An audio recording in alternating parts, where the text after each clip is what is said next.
This is Crime Classics. I am Thomas Hyland with another true story of crime. Listen. That was a wind. An English wind of the winter of 1684. A shutter rattler of a wind. And it gets under doors and into houses and into rooms.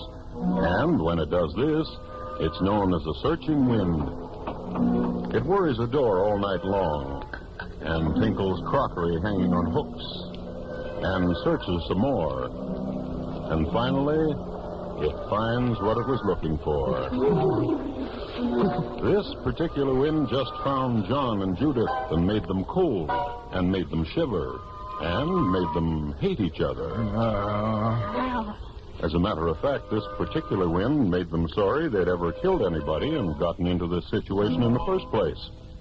So, tonight, my report to you on John and Judith, their crime, and why they didn't get to enjoy it. Crime Classics, a series of true crime stories from the records and newspapers of every land, from every time. Your host each week, Mr. Thomas Hyland, connoisseur of crime, student of violence, and teller of murders. Now, once again, Mr. Thomas Hyland.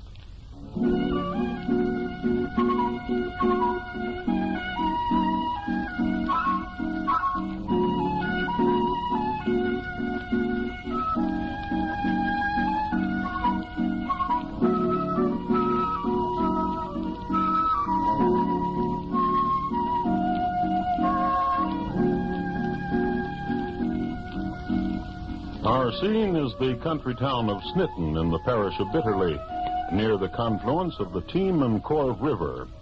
The scene, in fact, later immortalized in Henry Luddy's singing stanzas. Indeed, it was a veritable Henry Luddy setting which concerns us here. Summer, heather, gorse, larks on the bough and on the wing, primroses, violas, and maiden fern, squirrels gathering and putting away, gophers and quail. Summerly and a smile, Luddy's very words. And in the middle of this sonnet of summer, right in the middle of it, where the sun shone the most golden, there was a house.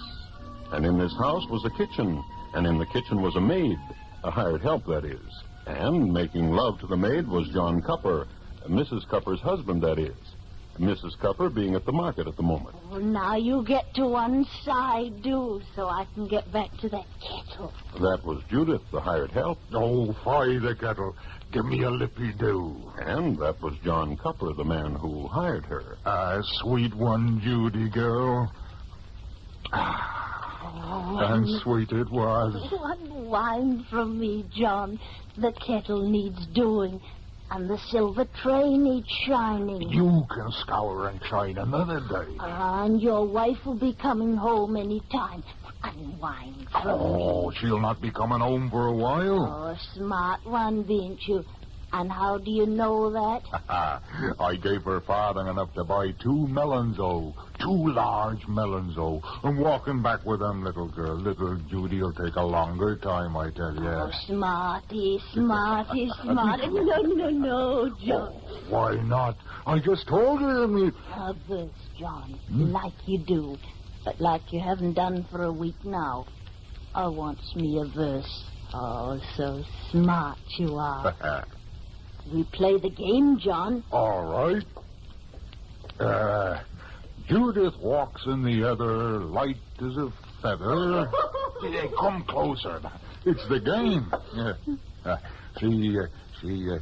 She makes a gay song as she happens along. Judith goes like, Judy girl, give us a lippy-do. Oh, Judy girl. Oh, John. Hello. Well, now, I should have knocked and called out. Now, Goodwife Smith, I was helping the elf here Nonny. You go about your work, Judith, and if the dust is in your eye, it still troubles you, well, then... Dust in the eye, Nonny. I pray you, Goodwife Smith, mention none of this. Now, why do you stand here, Judith? Do your work. Goodwife Smith. What business is it of mine that you make merry with your maid? I will not tell your wife. And I must leave anyhow at once, almost, as soon as I have got what I came for. Anything. Butter, a patling, and put it on that silver tray the wench is shining. And listen to me. I'll return only the butter. Huh? Do it, sir. Give it to me. Now. Yes.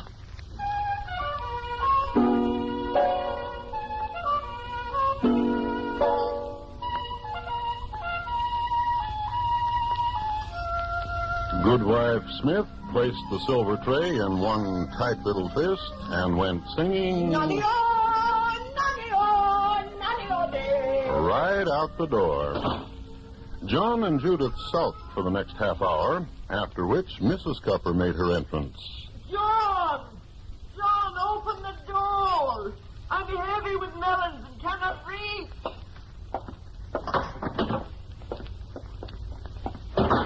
And good melons they were. So supper was had, and after the dishes were cleared by Judith, and the floor swept by Judith, and the pot scoured, and the hearth cleaned and scrubbed, and the linen folded and put aside. Judith, Yes, Goody Copper. you can eat your supper now. Then you can have the night off. Yes, Goody Copper. And mind you, the lads from Shropshire down the road. Mind you, girl. Yes, sir. And later, after Judith had gone, I like me our maid, John. What? Our maid, Judith. She's a good one. If you say it, she is. John, Yes. next year will be 4 years we're married. Yes. And my father wagged me it would end before it was 1 year old. But I know. Oh, my father was a wrong wagger, wasn't he? Oh, yes. Coming home from marketing, the good thoughts of this warm house and my love for you choked up in me, and so I knighted Judith off. I thought, John, you remember? John, Yes. where is the silver tray? What, my love? The silver tray which Grandfather Wheeler gave to us the day before he was so untimely. Oh. Well, where is it? I gave it to Silversmith to ungreen it. Oh, good, John. Thoughtful John. John, Yes. alone we are. John. It's a warm night, Anna, and Oh, and I shiver. Hold close to me. Well, And remember the warm night of heather? yes. And the game you taught me to play? The verse you made, and closer I would come? Speak no more of it, I pray you. Then what would you do tonight, John? Well, don't vex me, woman. Suddenly I have bile inside, and it bickers me. Yeah, I'll sit till it's time for bed. You do what you want. Yes, John, yes.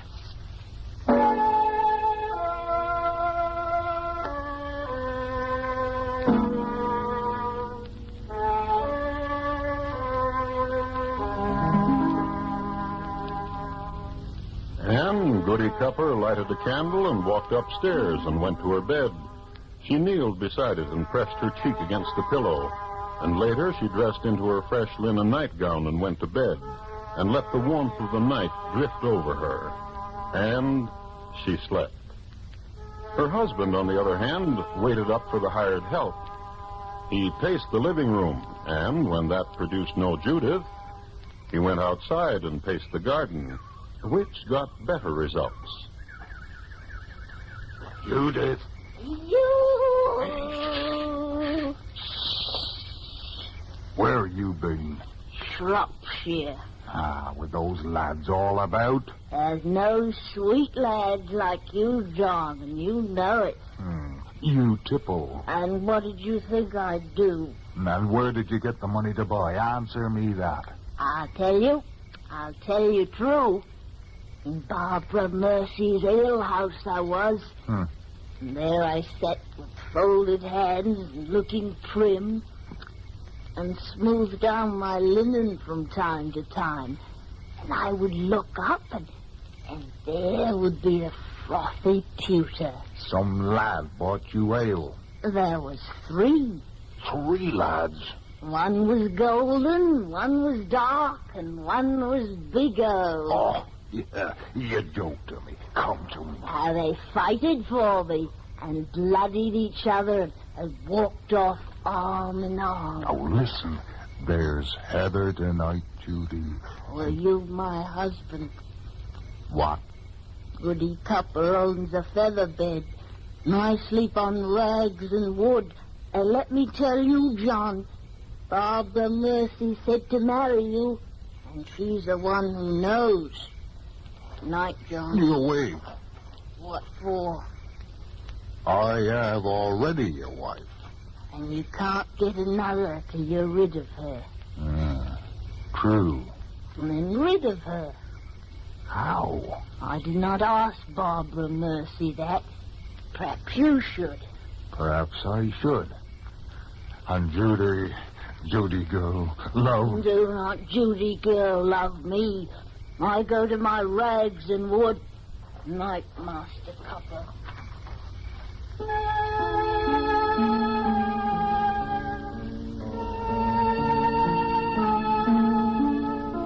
And later, John went into the house, but he hardly slept a wink. Next day, he traveled down to Shropshire, where a lad pointed out Barbara Mercy's alehouse. He told her his trouble and asked her how to solve it. And Barbara Mercy said, arsenic. And John was amazed and said, what? And Barbara Mercy, who was a patient woman, laid it out to him. Arsenic. Poison my wife? Arsenic. And where can I get some? Arsenic? But where can I get some? Why, right here.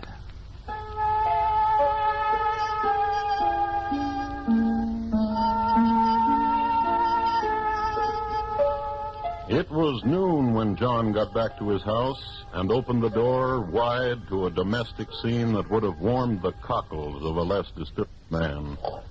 Judith was churning, and his wife Hannah was crocheting a centerpiece to put on the silver tray after it had been ungreened and returned by the silversmith. Churning, crocheting, and sweet summer smells and sweet bliss. Oh, goody. Oh, John. Oh, wench. Oh, Master Copper. And what did you do in Shropshire Town, John? Oh, to see a kegler. We'll be needing kegs come griping time. Aye. Wench, Yes, Goody Copper. have you got butter yet? Master Copper will want butter on his loaf for luncheon. Soon. I thirst. Well, there's milk in the larder there. Wench, fetch... I'll fetch. And I'll bring you some, too. Wench, Yes, Goody. it's a good husband, I thought. Yes, Goody. My advice to you is to get a husband just as good. Ah, good provider and a thoughtful man. Hold on, I just said you were a thoughtful man. Taddeo, drink your milk. Thoughtful man. To drink. All of it for the coolness of it. What is it, Goody? You just drained Goody, and your face whitened. You be poison, Goody, and there's no help for you. Me. Me. I had to do it to you, Hannah. I tired of you and I love me Judy girl. Hello. And well now, oh. What do you do, Goody Copper, on kitchen floor lying so? Die. What? Die. They poisoned me. Poisoned you, you say? And you're dying? Yes. Yes.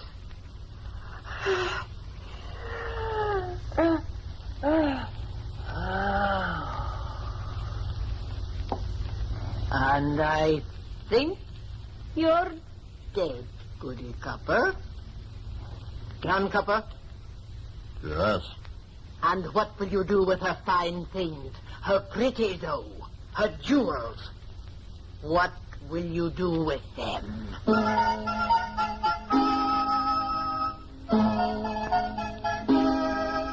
The question hung there for a few seconds, and then John didn't do a thing but turn around and run upstairs and gather together all his wife's pretty-os and jewels and gave them to Goody Smith.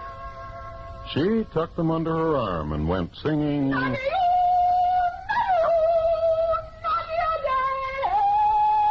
right out of the door.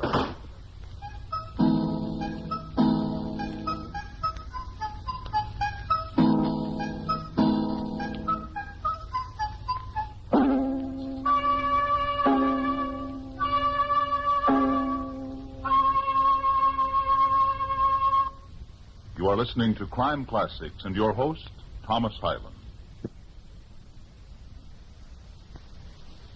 And now once again, Thomas Hyland and the second act of Crime Classics and his report to you on John and Judith, their crime, and why they didn't get to enjoy it.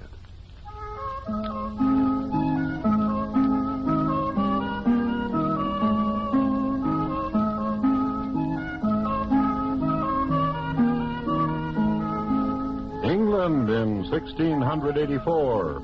Charles II was on the throne, and when he wasn't on it, he was entertaining variously Nell Gwynn, Lucy Walter, the Duchess of Cleveland, and the Duchess of Portsmouth.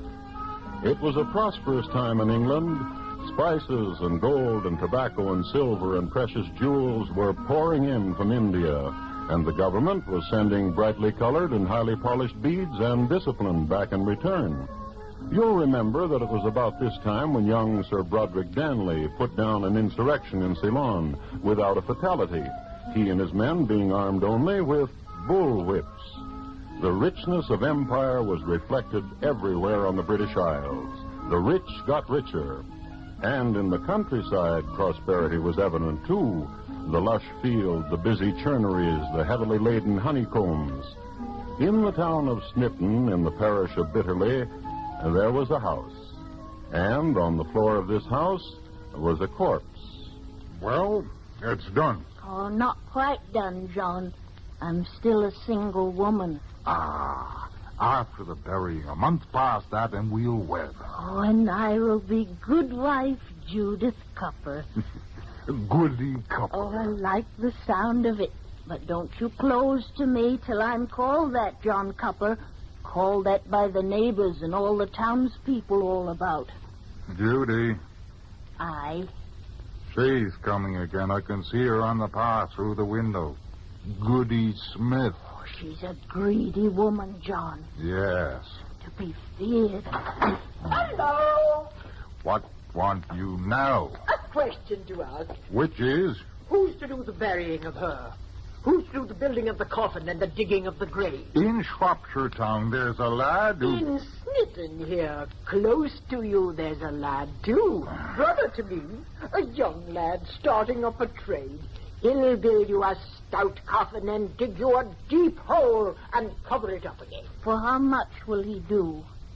20 pounds? Which is 4 times what the lad from... We'll do it. Then I'll send him to you. Give me the 20 pounds, please.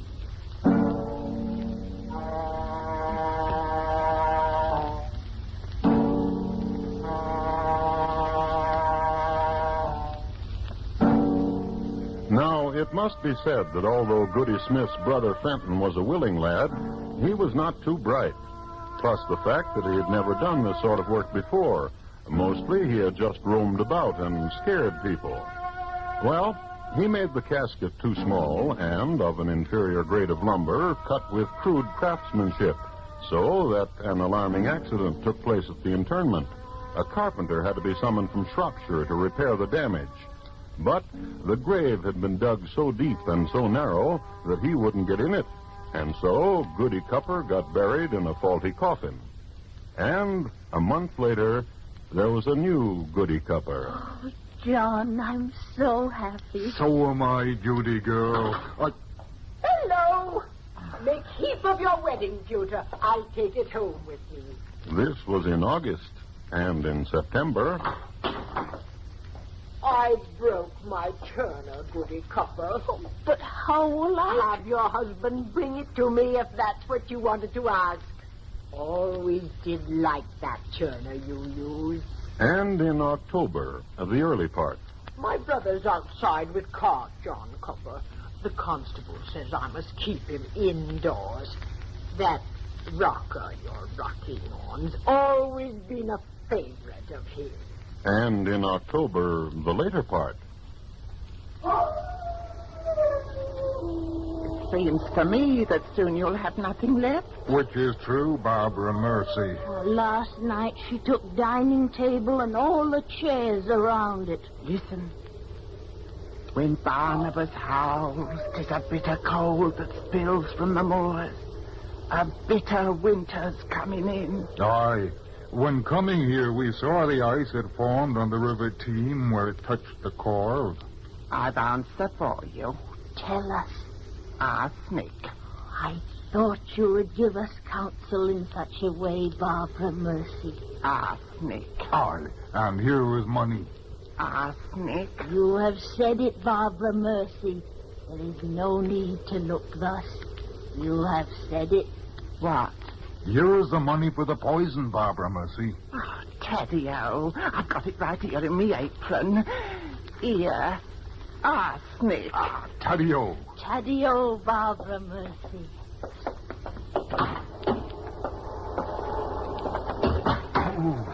It's cold, Judy girl, love. In a dismal time. Oh, soon it'll be warm, John. Oh, soon. But yet it grows colder by the minute.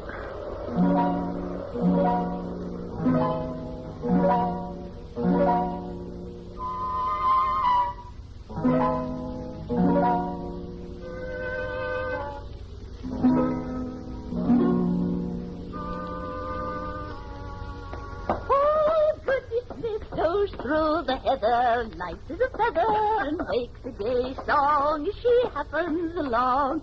Singing, nonny-o, nonno, nonny-o day. Singing, sing with me, Goody Smith.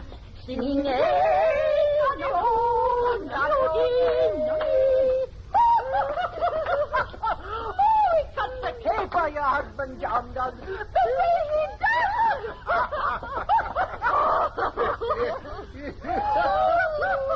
It's a dancer you are, John Copper. Is that why you invited me to your house? To see you at caper? To enjoy you, Goody Smith, to party with you, as neighborly does. And you bear me no malice for my borrowing, do you? Bear you malice? Now, why should I do that? Such a neighbor as you is a rare one indeed. My gullet's dry and it's a wet it needs. Let's drink our ale. And a mullet, Judy, with your poker. Yes.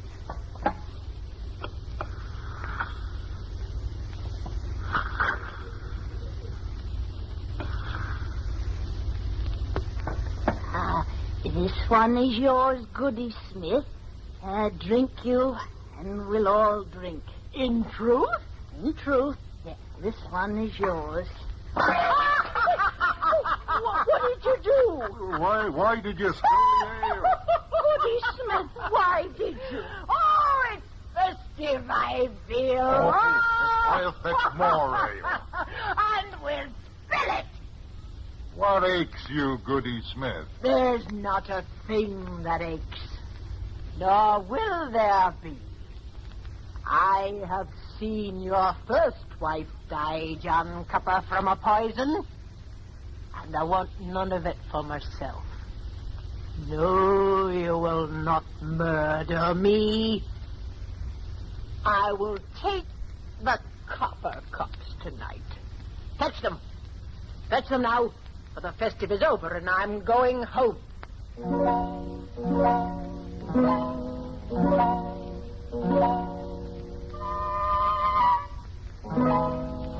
And an hour After that, the Team River froze over. That's how cold it got. Any dogs that had howled outside had stopped howling. They'd frozen to death. John and Judith moved the mattress downstairs near the fireplace and huddled together under their last feather quilt. And John and Judith shivered, and their teeth chattered, and they stuck their heads under the blanket and fought a subtle little battle about who would get most of the warmth. Get up and stir the fire, John. Well, there's hardly what to stir. This morning she made me deliver all the firewood. Don't, stupid. Well, what would you have me do? Would you... Inside, Reginald, quickly. And close the door. Hello. And well now, oh. To sleep by the fire, I see. Go away, Goody Smith. For the love of heaven, go away. Oh, my brother Fenton is here. He tires of rocking. He wishes to lie down. And I have neither mattress nor feather quilt for him. Oh, viper, you snake of the world.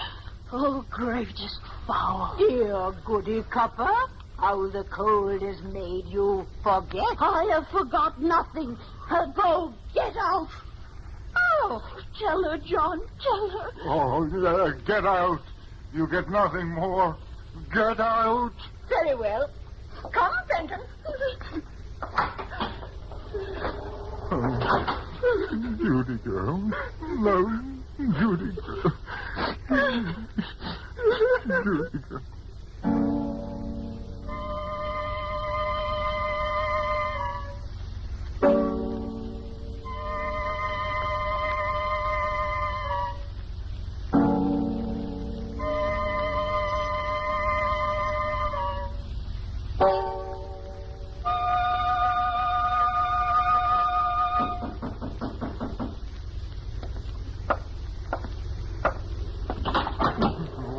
Come in quickly, whoever you be.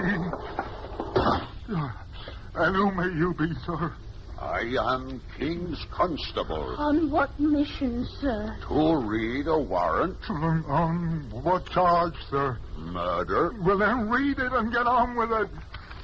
On the complaint of goodwife Sarah Smith of the town of Snitton in the parish of Bitterley, that John Copper did horribly contrive with his maidservant Judith, now his wife, in poisoning his then wife Hannah, that these two shall be taken to the assizes in Shrewsbury and there tried. Come along. They were too cold to protest. It was warm in jail, and there was a hot broth. Facts which suffused them with such a sense of well-being that they confessed everything. Oh, I put the white arsenic in the milk and tucked her beneath the chin as she drank it down. But it was my idea. I said to him, kill your wife, John.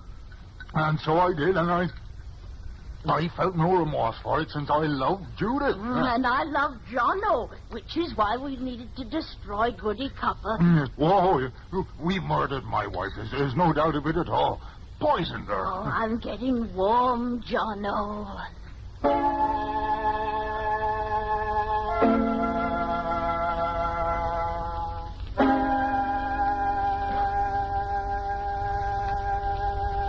She was burned at the stake and reduced to ashes. John was hung in chains, but on a warm spring day, and he seemed to be smiling. Goody Smith attended his execution, and for some reason or another, she claimed his body.